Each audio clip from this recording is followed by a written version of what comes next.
And ladies and gentlemen, it's really a pleasure, and thank you for the warm welcome. It's a pleasure to address you today. It's indeed times of change, also when it comes to competition law, and I'm very happy to have the opportunity to set the scene at the beginning of this 2 days event. I'd like to discuss with you in the next half an hour or so what are the European Commission's enforcement priorities and future plans when it comes to competition law.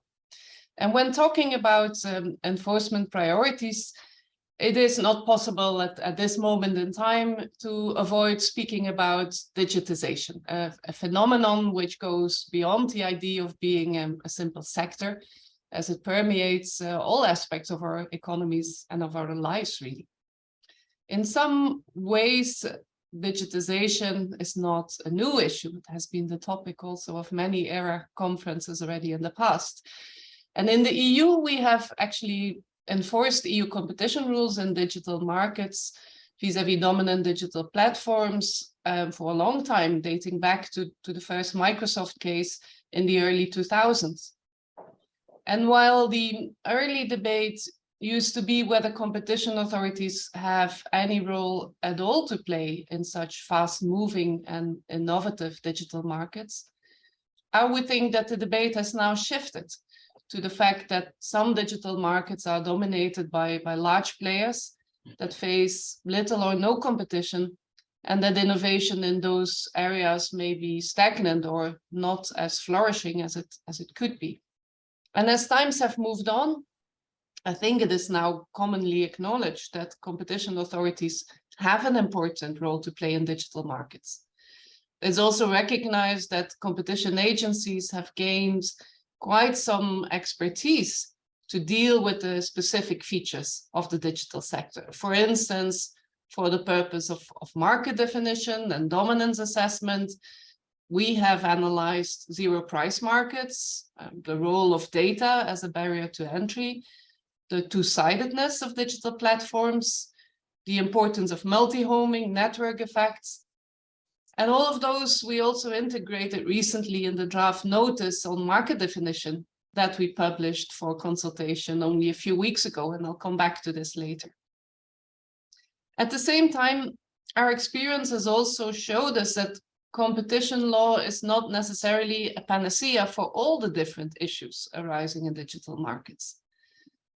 There are issues of data protection, there are issues of consumer protections, of responsibility for content, where competition policy is probably not the right tool.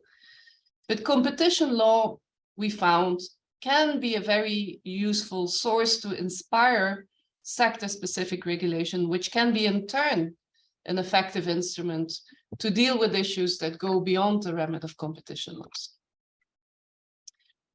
So keeping in mind these two different intervention instruments, competition law and regulation, I will discuss with you today what the Commission is doing at present to ensure that markets, digital or not, function well for consumers. And first, I would like to talk about the Commission's efforts in ensuring that its antitrust enforcement toolkit remains fit for the digital age. We are starting a process of reviewing Regulation 1 of 2003, our policy framework for antitrust procedures, and this will be a topic that I want to discuss with you in a little bit more detail. But I also would like to discuss with you how the Commission is preparing for the implementation of its new regulatory framework for gatekeepers in the digital sphere, the Digital Markets Act. And finally, I will conclude with a few remarks on a topic that goes beyond digitization, but it is very much on our enforcement agenda, and I think very high in the mind of businesses and citizens all around Europe.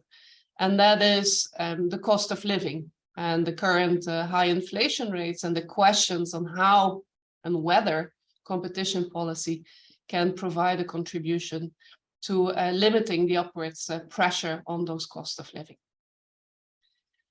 But let me start, as I indicated, with our evaluation of Regulation 1. 20 years ago, that regulation introduced what I would dare to call a sweeping reform of antitrust procedures. Because with Regulation 1, we abolished the very burdensome notification system and moved into an era of self-assessment when it comes to agreements covered by competition rules. And most importantly, with Regulation 1, the European Commission was no longer the sole enforcer of Articles 101 and 102 of the treaty. We became a co-enforcer of European competition rules, together with national competition authorities. The national slogan of my country, Belgium, is "L'union fait la force." Unity makes our strength. And I think that is also something that could really apply to the network of European competition authorities, because together we've been able to enforce the European competition rules much more intensely than we as Commission could have done alone. And this collective strength has no doubt also increased our joint deterrence effect in the market. In my personal view, the general architecture set up by Regulation 1, 2003 can only be seen as a resounding success, but I would be glad to hear your views on this. I think that this transformative regulation has meant that competition rules are now being enforced throughout the entire European Union, a market of 400 million customers and a union of 27 member states. And it's enforced to the extent that nowadays roughly 90% of the 101 and 102 decisions in the EU are actually taken at national level. So you may ask, if you think that Regulation 1 has been so successful, why are you evaluating that piece of legislation?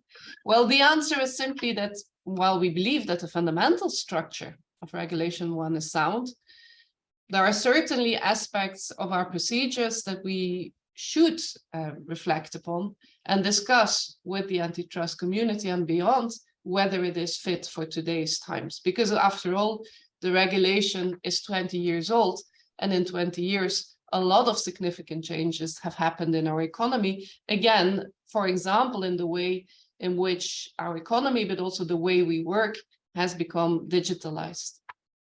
And this move to digitization has a number of consequences for our antitrust investigations, which are very real.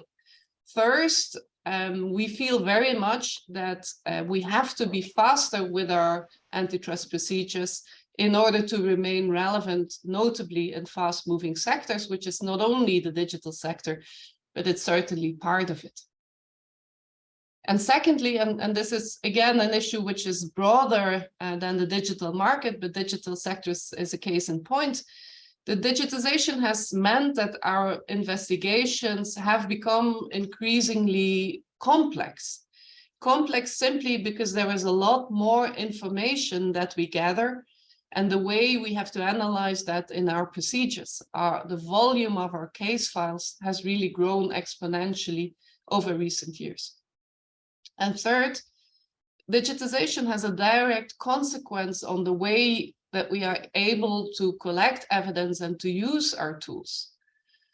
From inspections to requests for information, we see that the rules of Regulation 1 and the implementing Regulation 773 of 2004 were very much created still for a paper-based world.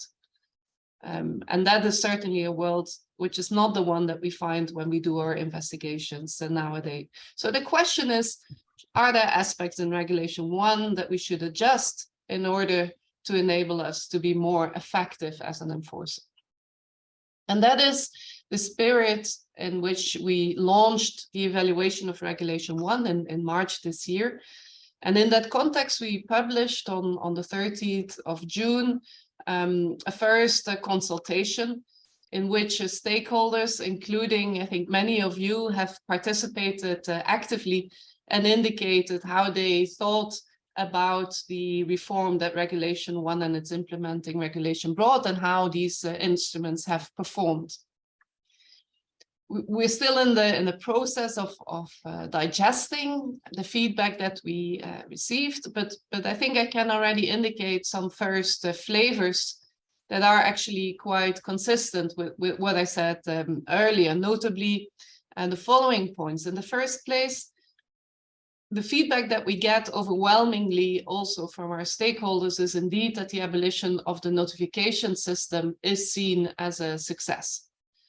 At the same time, stakeholders also value the guidance that we have provided through guidelines and decisions, because of course, with the notification system falling away and the Commission therefore not actively adopting comfort letters or exemption decisions, it is true that our decisions are limited to indicating what is not allowed under competition law, and that there is less clarity transpiring from individual decisions on what is allowed. What we have tried to do is to compensate partly for that through horizontal guidelines. I'll come back in a minute to our vertical guidelines and our horizontal guidelines that we have been revising. But we've recently also revised our informal guidance notice to actually signal that after now 20 years of modernization of antitrust law, where initially we were hesitant to reintroduce through the back door a system similar to notifications, now we feel more comfortable to give the signals to the legal community and the business community out there that actually we are ready to provide guidance also on individual cases if they raise novel or important questions of European competition law. The second point, coming back from our first contact and consultation on the review of Reg 1, is that the aspect of parallel enforcement of EU competition law, whereby the Commission and national competition authorities are jointly competent to enforce the rules, that has been seen as a very positive development. Although also here there are some comments which are being made about questions raised whether a higher degree of coordination should lead to more consistency in the enforcement. Again, a point on which I will come back in a minute.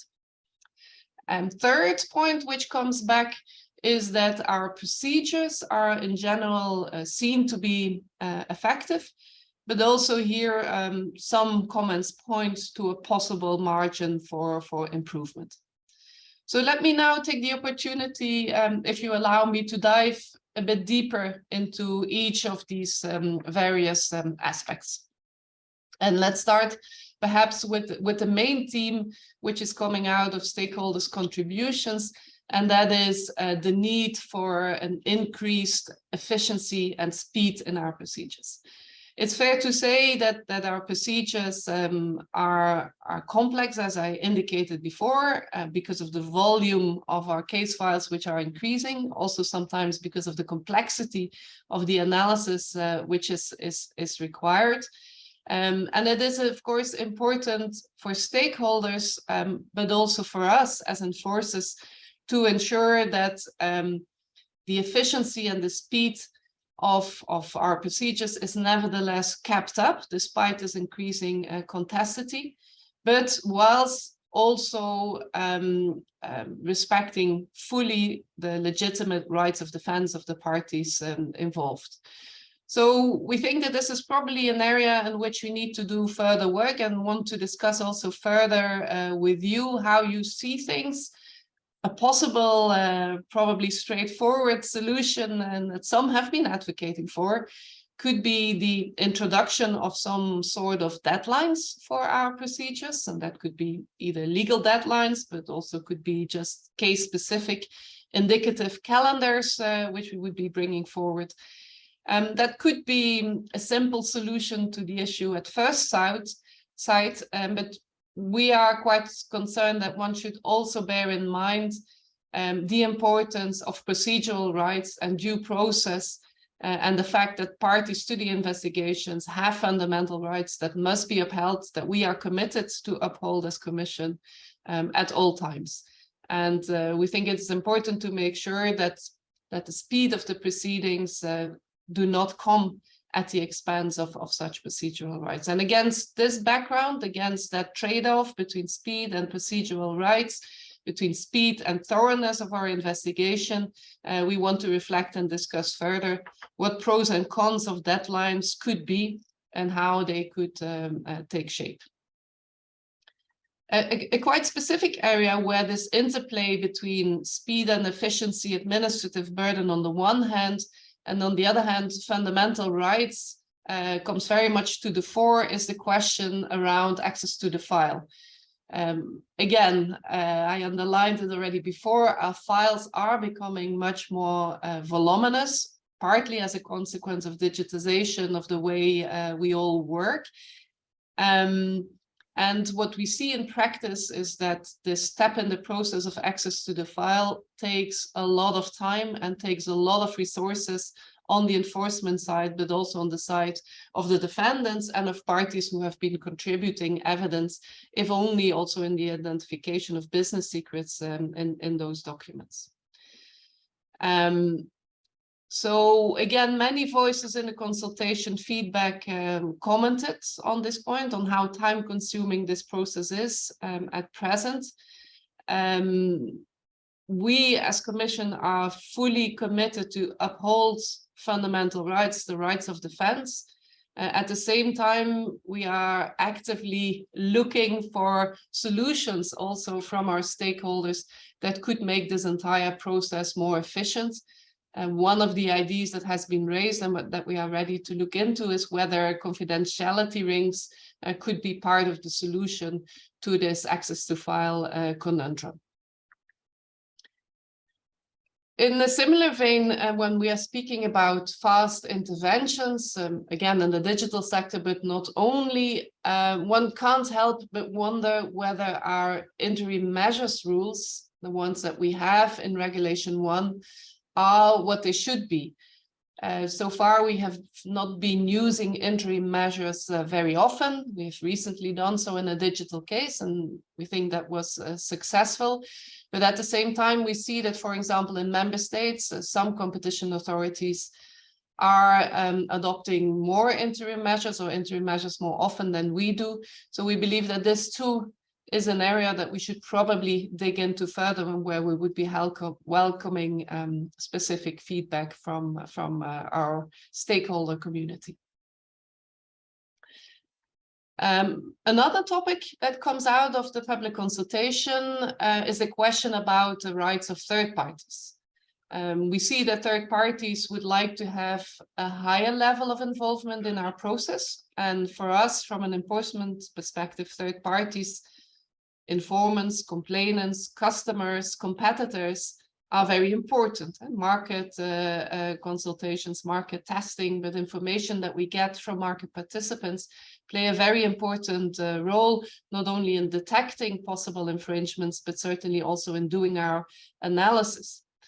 However, in times, again, where files are becoming so voluminous, in times where resources are a challenge, and when we are looking at possible ways to be more efficient, it's important for us also to reflect here on whether our procedures strike the right balance between hearing the parties, the defendants in our antitrust cases, hearing third parties, hearing them as witnesses, as complainants, and being efficient and effective in our investigations and decisions. So getting this balance right is yet another topic for our review.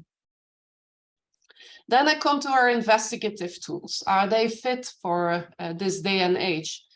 Are inspections at the company's premise the most effective tool when most information nowadays might be in the cloud or on an employee's phone when they are working at home in a digital time? Again, those aspects are very relevant for us and topics that we want to reflect and consult you upon. And finally, the last topic is the one about the interplay between the national competition authorities and the Commission as co-enforcers of the European competition rules.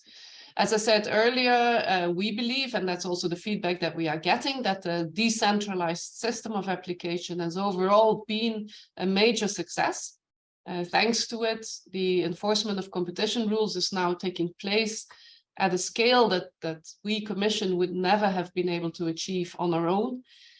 And it's our experience in the ECN, and I know that a couple of colleagues from the ECN network are also participating today, so I would be grateful to hear their views on this as well.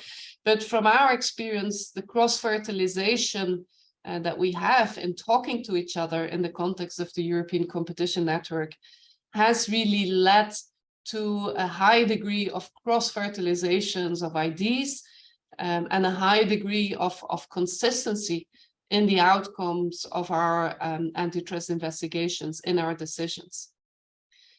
There are, and I won't hide that from you, nevertheless calls also for improvements in this area. Typically a point or a case that is being mentioned as an indication that consistency is not always optimal is the booking case in the online hotel sector. But I would argue that that's really an isolated case where initially maybe there was no convergence in our approaches, but at the end of the day, also the ECN coordination system worked there, and I think we got it right in the end. So the Regulation 1 evaluation exercise is very much still ongoing. It actually has just started. And so we will still take some time to collect further views through targeted consultations, by participating in events and conferences such as this one today, also by launching an external study where we will hope to gather further feedback from our stakeholders and a broad evaluation of these instruments. And these different sources of evidence will allow us hopefully also to find possible new solutions, to get new ideas. And that's when we will have that complete picture also of best practices that exist in member states.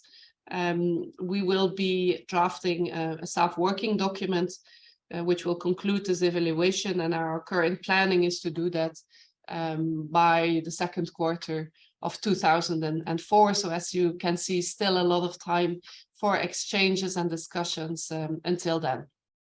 That staff working document will only be looking backwards on how the regulation has performed, whether or not there will be an initiative from the Commission to propose amendments to Regulation 1, what shape that will take, if there would be such a future reform.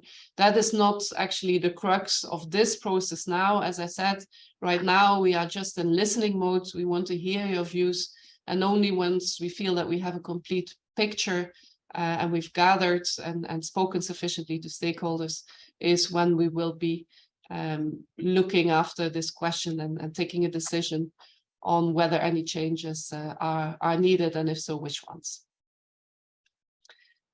Enough about Regulation 1, I would say. No doubt in the course of these 2 days, the topic may come back, and also in the discussion that we will be having in a minute, I really look forward to coming back to this topic. But let me now take a few minutes to go through a couple of other initiatives that we have launched in the field of antitrust. And in the first place, I would want to say a few words about the new Vertical Block Exemption Regulation and the related guidelines which we have put in place. Vertical Block Exemption Regulation, we hear from stakeholders, is really a very important instrument that has shaped to a large extent how distribution occurs in the European Union, and overall stakeholders are very positive about the structure that the Vertical Block Exemption Regulation offers them.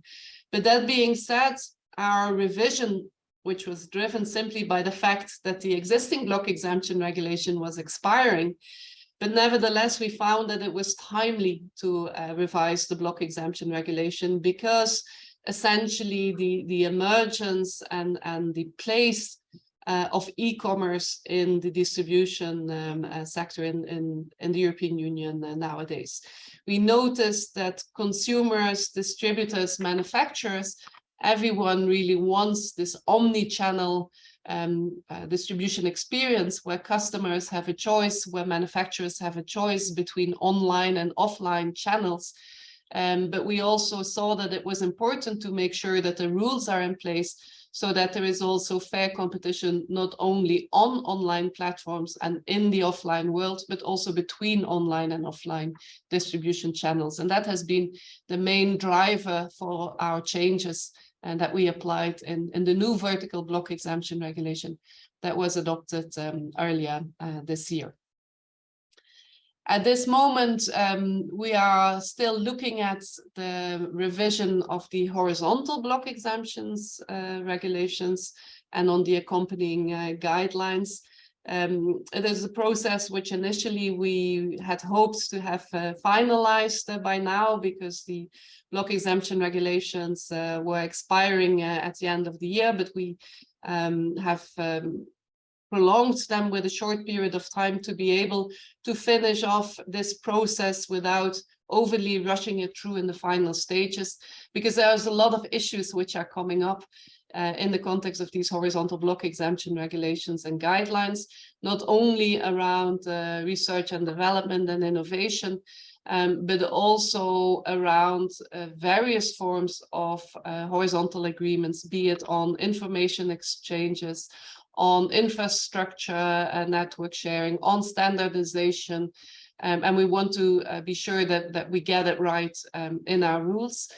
What is worth noticing as well is that in our horizontal guidelines, we have introduced a new chapter on sustainability agreements. I know that my colleague Sophie Monen will be talking to you later on the topic as well. So I leave it to Sophie to talk you through this important policy project in more detail. We are updating also our market definition notice. That's an important document in antitrust policy and also in merger control, as you know. Our market definition notice dates back from 1997. A lot has happened since then, again, in terms of evolutions of markets, but also a lot of jurisprudence has been adopted since. And we thought it was time to reflect all of this in a new market definition notice. We are trying to be more explicit in the context of our updated notice on the role of market definition, on the basic principles, but we're also zooming in on how you define markets in some specific contexts, such as how do you deal with zero price products? Is it relevant to apply a SNP test in this context? Probably not, but what are then other parameters one can use to define markets? How do you define markets in two-sided markets? Can we draw inspirations, for example, for the rules on primary and aftermarkets?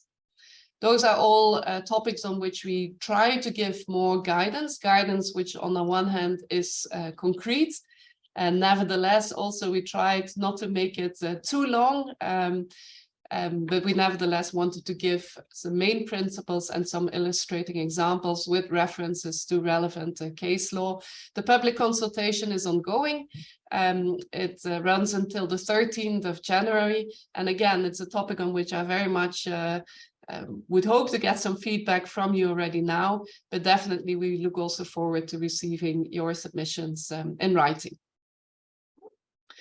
Now let me then move on to the Digital Markets Act, one of the topics very close to my heart, as I had the privilege to be closely involved in the shaping and also the negotiations of that Digital Markets Act, which has been an amazing experience also for us.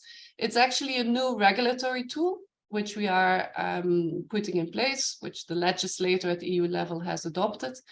And it is not competition law, but it's definitely inspired, amongst other sources, by the enforcement experience that we had acquired in the digital sector. The objective of the Digital Markets Act is very much to ensure fairness and contestability in certain digital markets that have been considered as key and as potentially problematic in particular by the European legislator. I won't dwell in detail on the DMA. It has also been a topic of extensive conferences by ERA and by others. But let me just recall briefly what I would see as the 4 key principles and key elements of the architecture of the DMA. The first one, which is important to underline, is the very targeted scope of the Digital Markets Act. What we wanted to do with this regulation is to zoom in on really the most egregious conducts which we have seen for a limited number of subsectors of the digital economy, of core platform services, as the Digital Markets calls them, where contestability issues and unfair practices are most prominent, because these are sectors of the digital economy, platform services, for which particular companies hold these very sensitive gateway positions, where they derive a lot of power from, that incentivizes them actually to into conducts that can foreclose markets, that can lead to a lack of contestability and a lack of fairness towards business users and end users. So this subsegment of that the DMA focuses on includes, for example, search engines, online intermediation services such as app stores or marketplaces, but also social network services. And for these services, the Digital Markets Act, and that's a second important feature, zooms in on the very largest platforms only. That's why I often refer to the Digital Markets Act as asymmetric regulation. It really applies to a limited number of the very largest platforms only, and the ones which fall in scope is determined in the first place on the basis of their sheer size, expressed in turnover and in market capitalization figures, but also in terms of user numbers, both business users and end users on both sides of the platform. Third, a very important feature of the Digital Markets Act is that the obligations which the DMA contains apply automatically as a result of the designation of the gatekeepers as gatekeeper. There is no further action that is required by a regulator to switch on these obligations. There is a margin for a dialogue between the companies concerned and the Commission to fine-tune the modalities on how they should comply with some of these obligations. But the fact that the obligations apply and the duty of gatekeepers to comply with those obligations within a period of 6 months after designation is an automatic result of the legislation being in place. And that's an important enforcement feature of the Digital Markets Act that distinguishes it from other systems that we know in other jurisdictions. And then the last point of the architecture of the Digital Markets Act is that, and that's for the first time, I think, that European regulation is enforced centrally at the European level by the Commission as regulator, instead of other fields like telecoms or energy, where most of the enforcement is done by national regulators in national markets. The reason for that is also related to the legal basis of the Digital Markets Act, which is Article 114 of the treaty, the internal market legal basis, because the goal is precisely to create a uniform regulatory framework for the EU internal market as a whole. And that's why it was felt important, also taking into account that it's only a limited number of companies here that we are talking about that will be in scope, that enforcement would be done directly by the European Commission. But that doesn't mean that national competition authorities have no role to play. On the contrary, the Digital Markets Act foresees in various places a supporting role for national competition authorities. And they can noticeably also, when they get those powers at national level, run investigations directly under the Digital Markets Act. In terms of how we will do that enforcement, the Digital Market Act grants us powers of investigations, which are quite similar, but not fully the same as under antitrust rules. We will be able to do investigations, inspections, for example, but also explicitly there is a provision that we can do interviews to collect information.